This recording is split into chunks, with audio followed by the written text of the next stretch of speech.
Bienvenidas y bienvenidos a Mujeres en el Derecho, Caminos de Éxito, ese podcast de Iberian Lawyer y Women in a Legal World, donde conversamos con mujeres líderes que están transformando el mundo jurídico. Hoy tengo el honor de conversar con Valentina Llanego Fin. Bienvenida, Valentina. Hola Hilaria, encantada de estar aquí contigo y muchísimas gracias por invitarme a este podcast que además lo sigo y me inspira un montón. Muchas gracias a ti, Valentina. Pues entonces, yo normalmente aquí tengo como a mujeres con una trayectoria profesional muy larga, ¿no? Mientras que tú eres muy joven, pero en realidad ya has trabajado en Garrigues, en Roca Junyent, presides la sección joven de Women in a Legal World. Ahora mismo estás en Los Ángeles porque estás haciendo un LLM en UNCLA y también has coordinado proyectos en Sudáfrica, en India. O sea, yo no creo que el liderazgo se mida en años de experiencia, ¿no? Sino que tiene mucho que ver con la persona, casi con el carácter de la persona. ¿Tú qué piensas? ¿Se nace o se hace líder? Y en tu caso concreto, el hecho de ser una mujer y de ser joven te ha hecho enfrentarte a determinados sesgos a la hora de que te tomen en serio. Muchas gracias por la presentación, Hilaria, y por estas preguntas sobre si ser líder se nace o se hace. Yo siempre digo que es una mezcla. Hay gente que, si bien puede nacer con cierta predisposición, con carisma, iniciativa, el liderazgo de verdad se va aprendiendo, se va construyendo, moldeando con la experiencia y sobre todo en comunidad, ¿no? Yo creo que nadie lidera sola. En cuanto al concepto de liderazgo para mí, quiero contar una anécdota que sucedió hace unos años, cuando estaba en proyecto en la India. Nos llevaron a conocer la sede mundial, los headquarters de Infosys, que para quien no la conozca es una de las empresas más grandes del mundo y fue fundada por Murthy, ¿no? Empezaron desde abajo, muy poco a poco, un grupo de amigos, y hoy en día tienen hasta un museo dentro de los headquarters con el primer contrato que firmaron. En cada una de las miles de salas que había un cuadro con 3 palabras: visión, misión y propósito. Yo creo que es fundamental que cualquier líder de una organización tenga siempre muy claras estas 3 palabras, porque al fin y al cabo el liderazgo es mover a un grupo de personas a que persigan incansablemente esta visión, ¿no?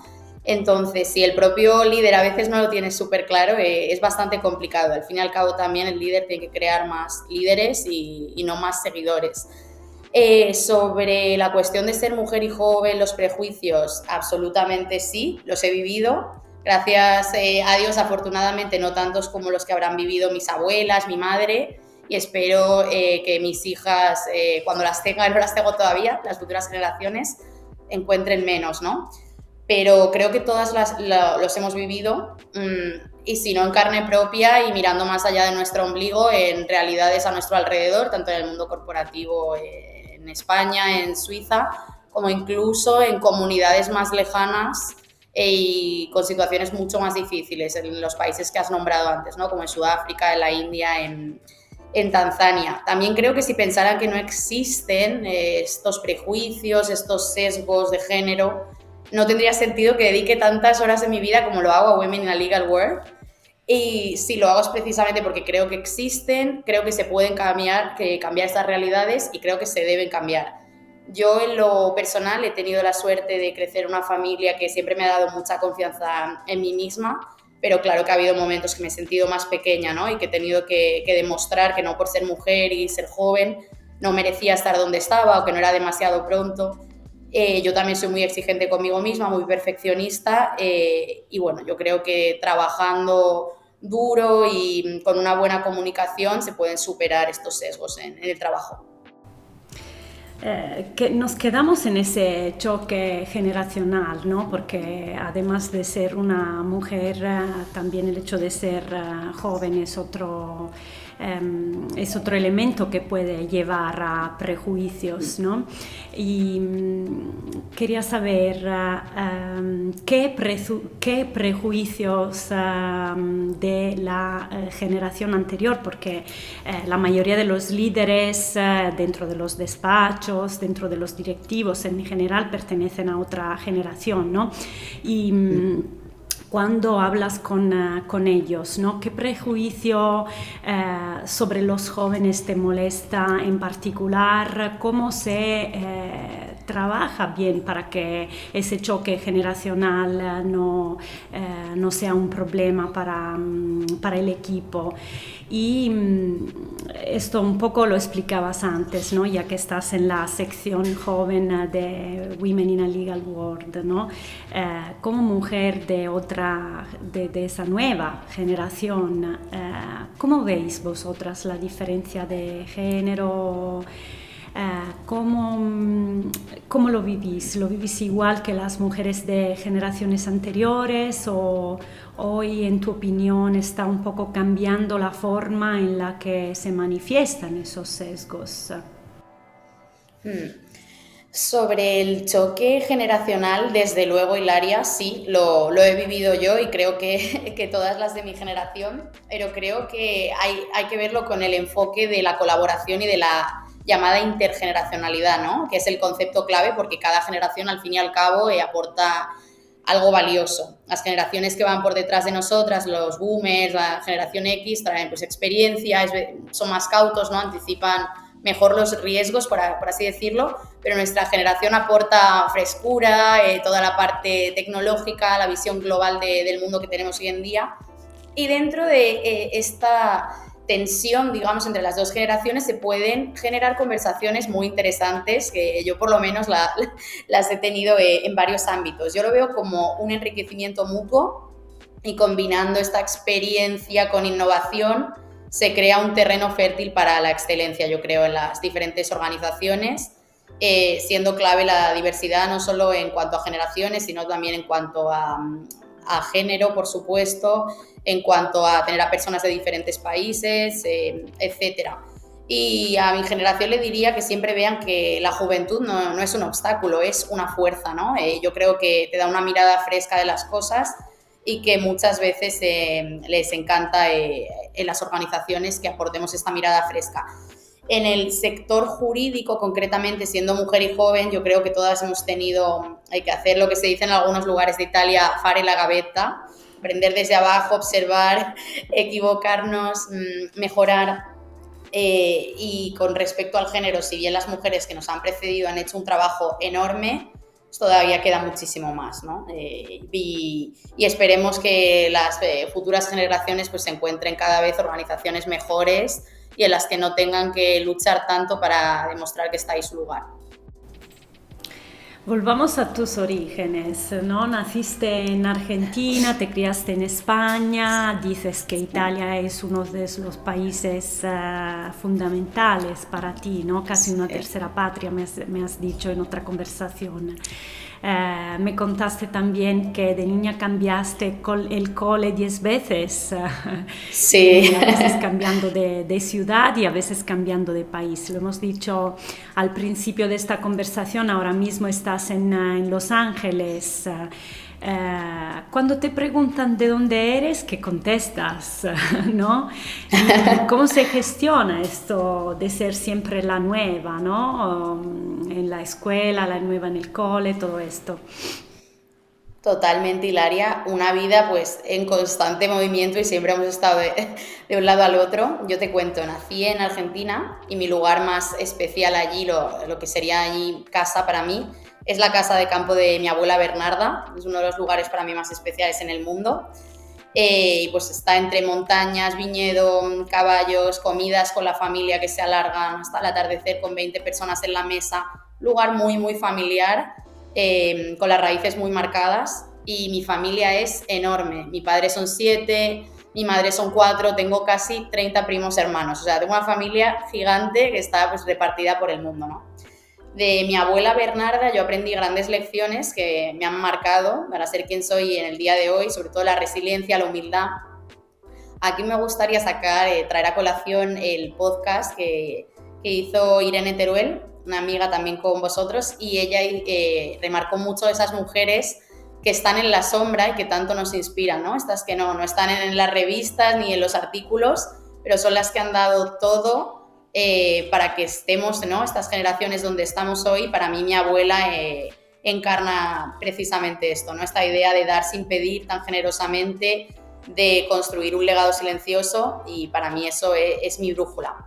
Cuando yo tenía 6 años nos mudamos a España con mis padres, luego ya vinieron Italia, Australia, Suiza. He vivido en 6 países y con cada mudanza, con cada colegio nuevo, ser siempre la nueva, pues obviamente al principio es un desafío, cuando eres pequeño cuesta más, pero también a medida que vas creciendo y con retrospectiva sobre todo lo ves como un regalo, ¿no? Todo esto me ha ayudado a ser muy empática, a tender puentes. Mis amigas siempre me dicen que tengo un don natural como para generar vínculos y que intento siempre que nadie se sienta excluido. Yo creo que esto viene precisamente por mi infancia, de siempre ser la nueva, la diferente, la niña inmigrante, y entonces intento siempre hacer que nadie se sienta excluido. Y cuando me preguntan ¿dónde eres?, yo respondo fácil: soy argentina y soy española a partes iguales, pero también un poco de cada lugar donde he vivido. No lo veo como una contradicción, ¿no?, sino como una riqueza. Italia, como has dicho, siempre ha sido muy especial para mí. Mi bisabuelo era de Cuneo, en Piamonte, y de hecho este verano estuvimos a punto con mi novio de comprar una pequeña casa en el medio de la nada en la Toscana, porque es un lugar que me ayuda muchísimo a conectar. Bueno, Italia me fascina y de hecho no descarto en un futuro tal vez terminar viviendo allí. Vivir en un mundo tan internacional me ha enseñado que el cambio no da miedo, me estimula, me hace crecer. Yo personalmente me siento en casa en cualquier lugar que yo elija como mi casa, y profesionalmente puedo trabajar con equipos globales, entender distintas culturas, afrontar los proyectos con una mirada abierta. De hecho, como parte de mi rol en IPC Pandora, una organización sin ánimo de lucro, me voy a África e India, a todos estos proyectos. Desde hace un año doy clase en la Universidad CUNEF del programa Global Lab, que es precisamente para enseñar competencias multiculturales. En definitiva, yo diría que ser la nueva me ha enseñado muchas cosas, ha forjado mi personalidad a día de hoy, y también, ¿no?, que he aprendido a encontrar belleza en lo efímero, en esta filosofía de vida, ¿no?, de disfrutar el lugar donde estoy ahora e intentar sentirme como en casa y tomarlo todo como experiencia para crecer. Qué bien. Damos un salto ahora, ¿no? De esa niña a la abogada joven que llega a los grandes despachos, porque me gustaría hablar contigo de un tema del que también tú misma has escrito, o sea, el bienestar, ¿no?, que es un tema muy relevante para las jóvenes generaciones dentro de los despachos. Tú personalmente, ¿cómo has vivido la experiencia dentro de los despachos y qué consejos daría a quienes trabajan en esos despachos hoy para que no pierdan su vida, digamos, ¿no? Sino que aprovechen también, no se quemen, digamos, ¿no? Sí, efectivamente. Yo empecé mi carrera profesional en despachos de abogados en España, en Garrigues y luego en Roca y Junyent, y si bien me gustan mucho los despachos, de hecho estoy haciendo el LLM en UCLA, porque después de un tiempo en Suiza trabajando en inversión quiero como volver, y echaba de menos la parte más puramente jurídica, digamos. A ver, siempre digo que los grandes despachos son la mejor escuela que existe: excelencia, ambición, rigor técnico, etc. Ahora bien, todo tiene un precio, ¿no? Y si bien es un entorno que aprendes muchísimo, muy rápido, también tiene pues sus cosas malas, ¿no? La parte más difícil. Es una vida que exige muchísimo, y yo creo que si no tienes herramientas para saber cómo gestionar ese tipo de vida o no las aprendes a tiempo, te puede costar bastante caro. Lo fundamental aquí es, como en toda la vida, el equilibrio, y aunque suene a cliché. Pero los primeros años es muy importante dedicarle muchísimas horas precisamente para un poco después poder encontrar esta tan ansiada conciliación. yo tengo, que ya entiendo que hablaremos en algún momento de mentoría, yo tengo muchas mentís y algunas de ellas con 21 o 22 años me hablan incansablemente de la conciliación, pero yo creo que al principio hay que priorizar tal vez dedicarle, siempre cuidando por supuesto la salud mental, la salud física, pero que hay que dedicarle muchísimas horas y que construir una base sólida para efectivamente unos añitos más adelante poder conciliar bastante bien, pero sobre todo dar el 100% al principio. También creo que los despachos, igual que en cualquier entorno corporativo, es fundamental dominar el arte de las relaciones sociales, sabiéndote comunicar muy bien, tanto con tus jefes como con tus compañeros, cumpliendo con todo lo que se te pide, pero también sin perder tu propia voz, poder comentar tu punto de vista en ciertos asuntos, etc. Al fin y al cabo yo creo que es todo encontrar el equilibrio donde estás, porque no es lo mismo un gran despacho en una provincia de España, por ejemplo en Alicante, como lo puede ser en Madrid, como puede ser un gran despacho en Nueva York, en París. Son estilos y culturas corporativas completamente diferentes. También si el despacho es Tier 1, Tier 2, esto también lo damos en el programa de Global Up, de los estilos.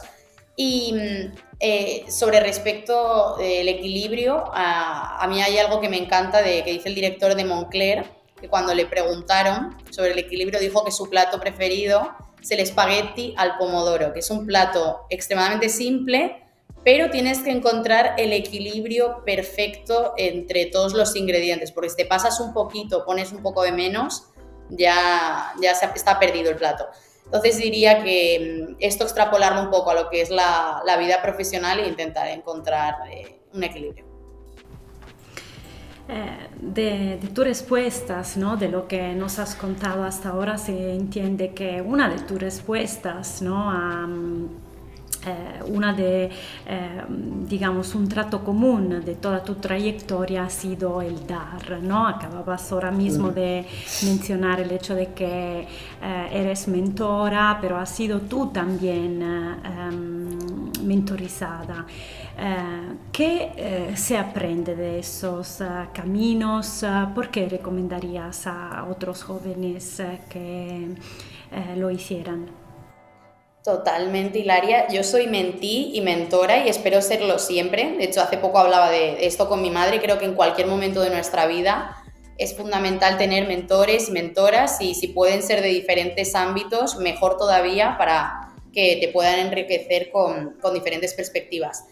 Yo creo muchísimo en la mentoría, en el poder de las redes y precisamente por eso también estoy en Women in a Legal World, que nuestro principio rector es la generosidad, el dar sin esperar recibir nada a cambio, pero lo que acabas recibiendo es muchísimo más de lo que das porque se va todo multiplicando.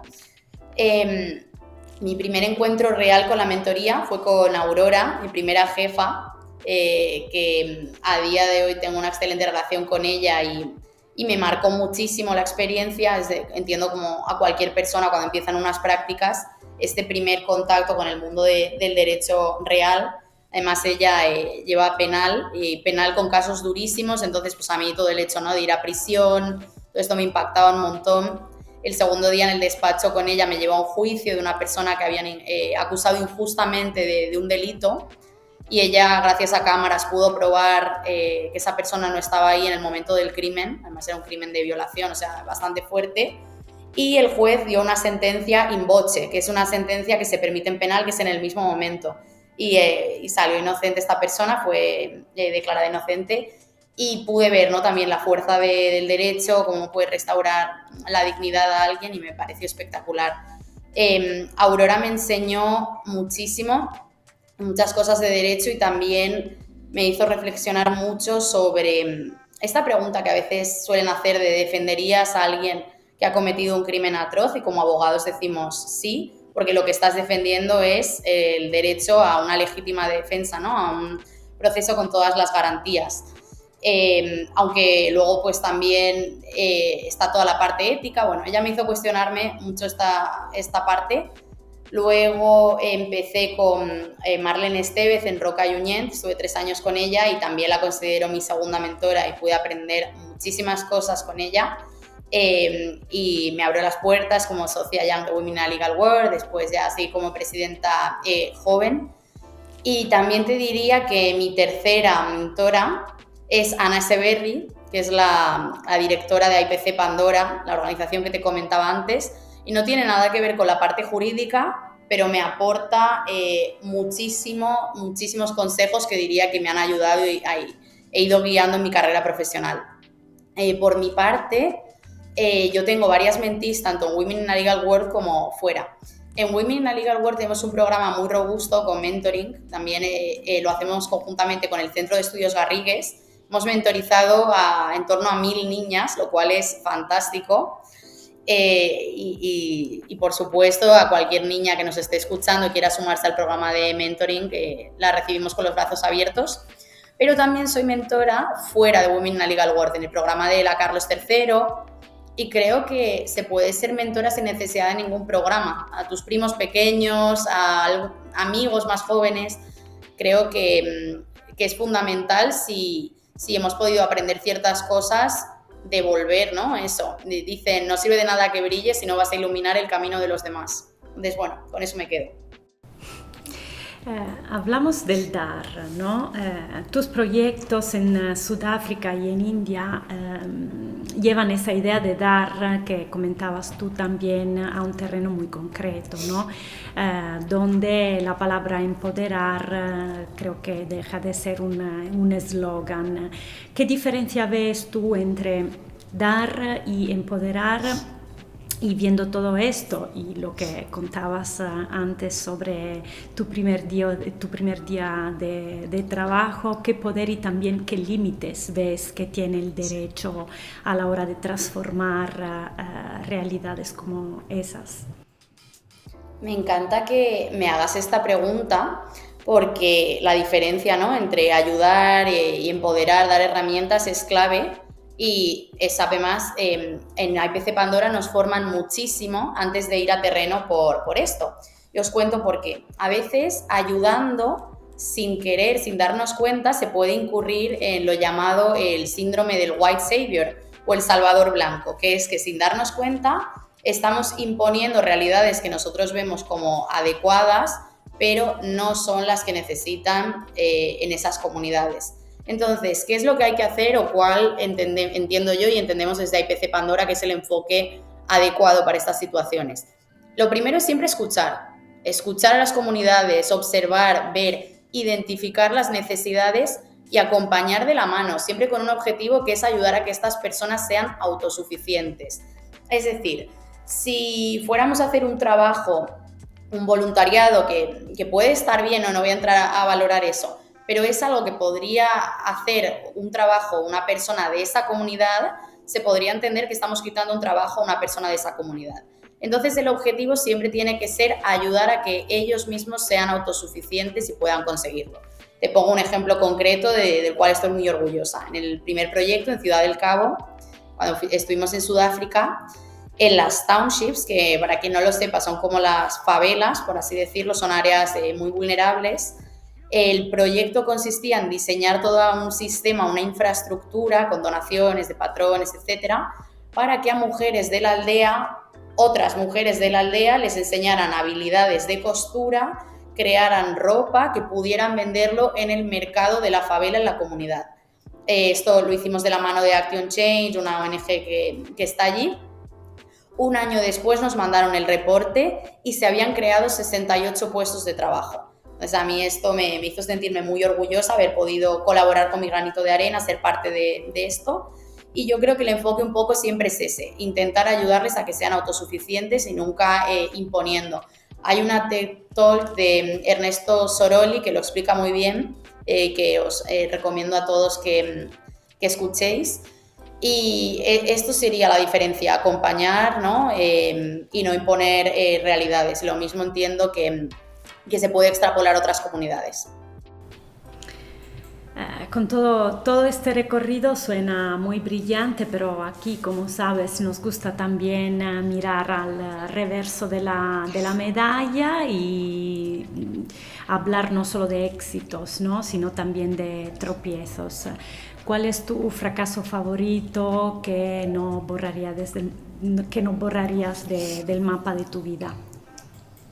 Me gusta esa forma de verlo, ¿no? De giros favoritos que hoy no borraría del mapa de mi vida porque es exactamente así. No te podría señalar un solo fracaso porque yo creo que como todas, y más joven, ¿no? Impulsiva, he tenido varios, vivo mucho, vivo muy rápido y creo que a veces tomo las decisiones muy rápido, pero lo que en algún momento podría parecer un error, al final siempre te acaba llevando por un camino que es donde acabas estando y es o donde querías estar o terminas estando bien. A mí no me gusta arrepentirme. Hay una frase que dice, la vida me sigue llevando a lugares donde no me atrevería a ir sola, acepto.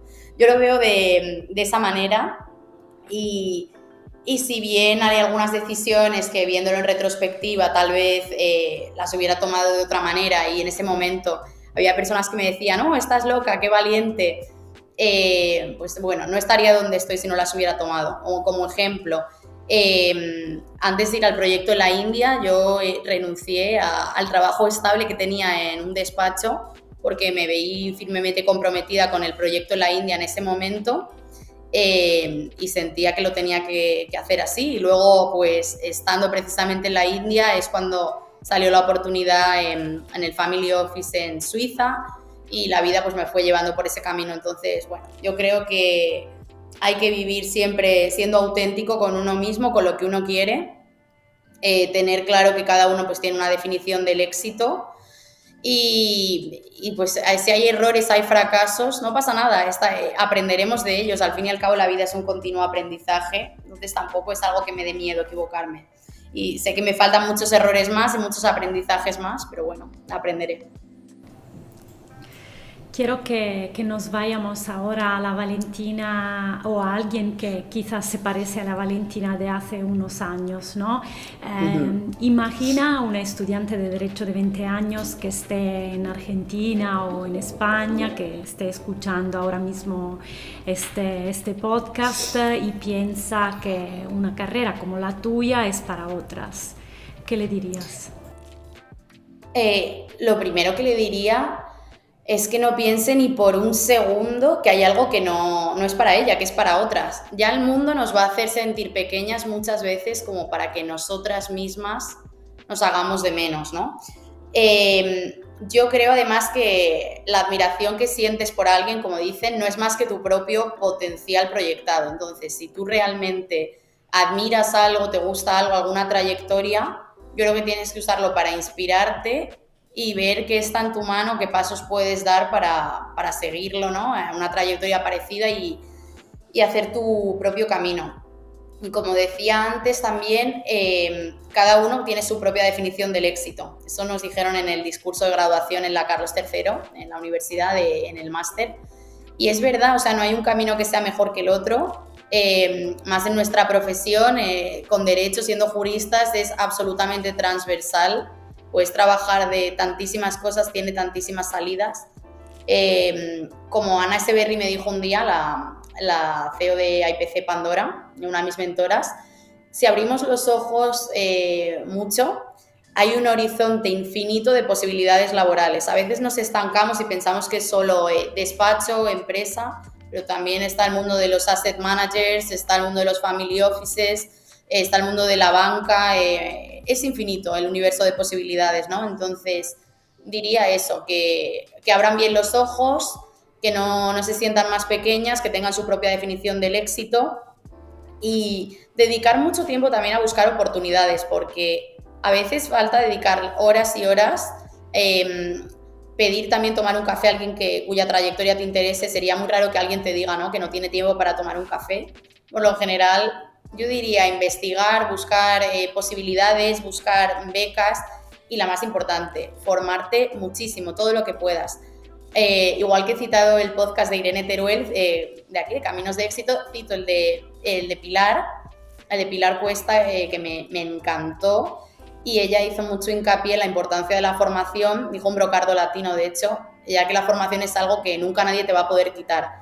Y esto que dijo Pilar me inspiró muchísimo y se lo dije a tomar la decisión de empezar a hacer el LLM. Entonces, bueno, quién sabe, tal vez alguna de estas niñas de 20 años le inspire algo de lo que estoy diciendo hoy. Venimos a hoy, ¿no? Que estás en Los Ángeles haciendo el LLM, estás enamorada, compartiendo tu proyecto profesional también con tu pareja, ¿no? Y con la idea también algún día de formar una familia numerosa. Mientras construyes tu carrera jurídica. ¿Cómo imaginas conciliar las dos cosas? ¿Qué límites o no negociables te has puesto? Sí, efectivamente, estoy muy enamorada viviendo en Los Ángeles con mi pareja y ambos queremos formar una familia grande. Entonces, sí, lo de la conciliación es algo que hablamos bastante además.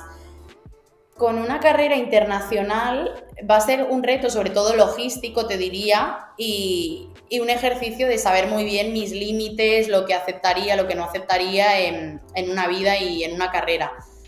Algo que he aprendido en mi carrera profesional, que es corta, todavía no es muy larga, pero es sobre todo que no estaría en un proyecto que no me sienta alineada con el mismo, ¿no? Yo creo que dedicamos, no sé si era el 60% de nuestra vida, de nuestro tiempo útil, al trabajo, entonces tiene que ser algo que te llene, que estés feliz con el mismo, porque si estás feliz y te sientes realizado, sale el trabajo muy bien, ¿no? Entonces, creo que no dedicaría tiempo a un trabajo que no me haga feliz, con el que no esté alineada, y sobre todo que sea un trabajo que permita conciliar bien, tener una familia, y creo que si se organiza bien y se busca la forma, se puede hacer bien, que hay espacio y hay tiempo para todo.